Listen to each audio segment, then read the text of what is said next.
At exactly 2:15 a.m., a Russian convoy stretched across the steel bridge spanning the Dnipro River. 5 miles of armor and machinery crawling through the mist.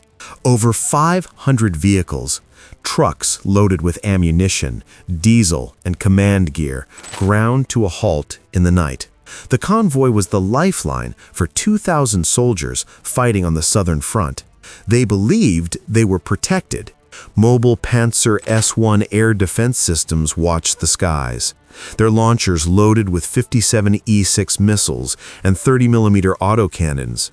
Above them, the Nebo-M radar swept the darkness every 3 seconds, tracking anything larger than a baseball from 200 yards away. The Russians felt untouchable.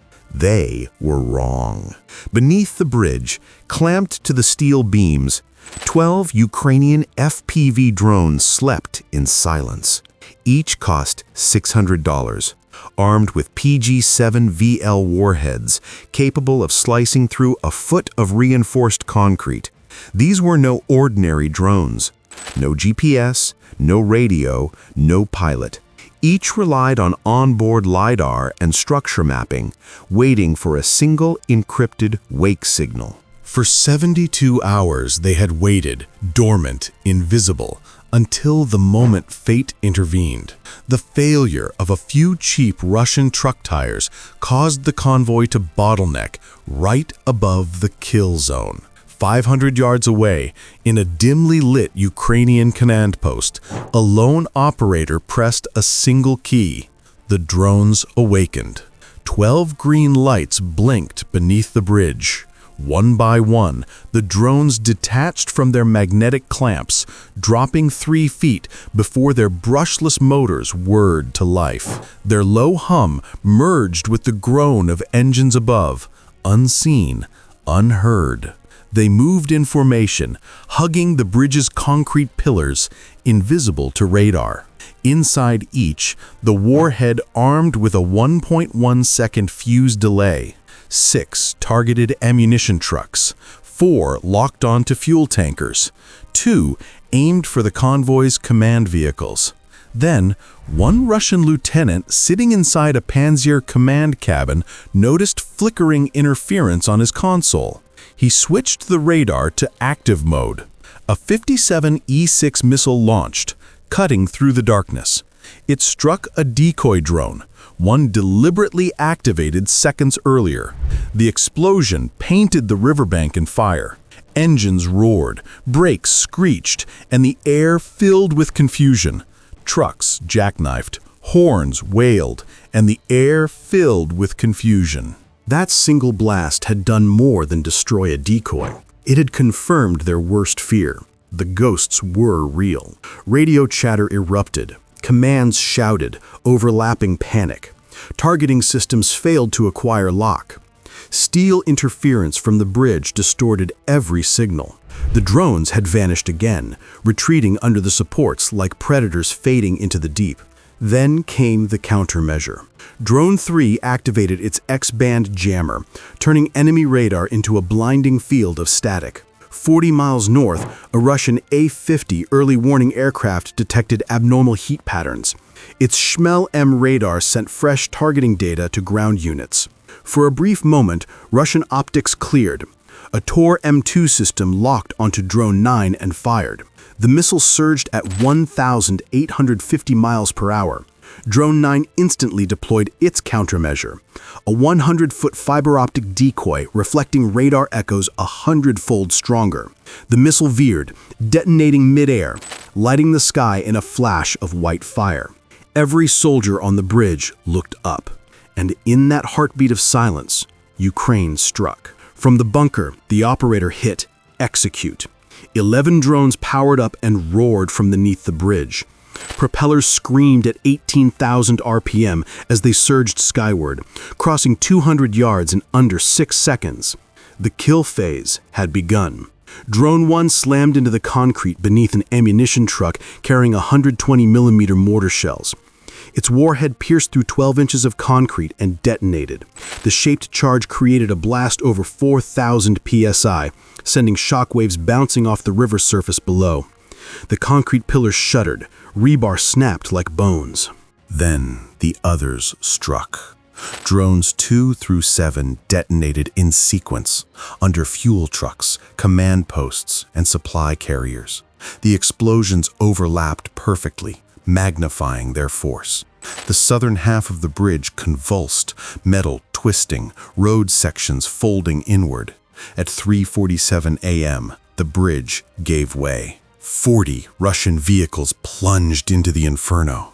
A Ural truck loaded with mortar shells hit the blast crater first, triggering a chain reaction. A cascade of explosions followed. Artillery rounds, fuel and ammunition erupting in a synchronized hellfire. Flames soared 70 feet high. Temperatures exceeded 1,200 degrees Fahrenheit. Panzer systems tried to respond, firing blindly into smoke, until a third ammo truck exploded beside them, erasing everything in a blinding flash. By 3:48 a.m., the bridge's southern span was gone. Nothing remained but molten steel and crumbling stone. The convoy's heart was destroyed. Out of 300 vehicles, over 110 were confirmed destroyed or immobilized. The convoy's entire radio network went dead. From satellites, the wreck stretched half a mile, an apocalyptic scar across both banks of the river.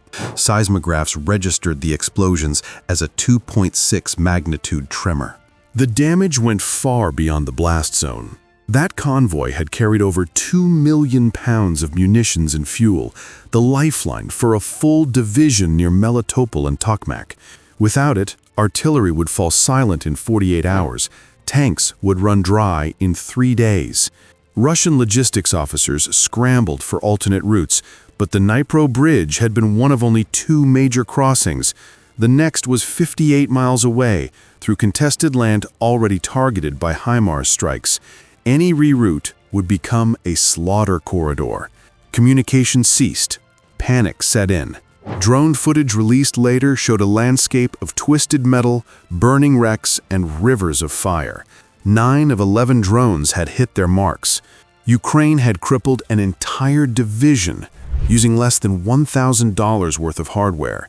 The shock rippled across the front. Russian advances froze. Commanders stalled, artillery went quiet, and Ukrainian forces surged forward, deploying M777 howitzers, NASAMs, and new drone units into forward zones. By dawn, the message was unmistakable. The bridge was gone. The convoy was gone. The southern front was severed. Satellite images at 6 a.m. showed a 400-foot void where the bridge once stood. Russian emergency units battled flames under Ukrainian drone surveillance. The footage became symbolic, a technological David slaying Goliath with nothing but code and timing. Within 72 hours, Ukrainian brigades counterattacked east of Orhiv and south of Robotyne. Russian troops, starving for supplies, fell back. High-precision strikes followed, targeting secondary depots and fuel lines. The Dnipro River bridge strike became a modern legend, a military case study. 11 drones costing less than a used car had inflicted over $300 million in damage and paralyzed a frontline sector. But the real victory wasn't the explosion. It was the message. Warfare had changed. No tanks, no aircraft, no artillery barrages. Just drones, algorithms, and silence. The most lethal weapon on the modern battlefield wasn't the missile or the gun. It was the code. The future of war didn't arrive with a roar. It arrived quietly, on 4 spinning rotors, beneath a bridge at 2:15 a.m.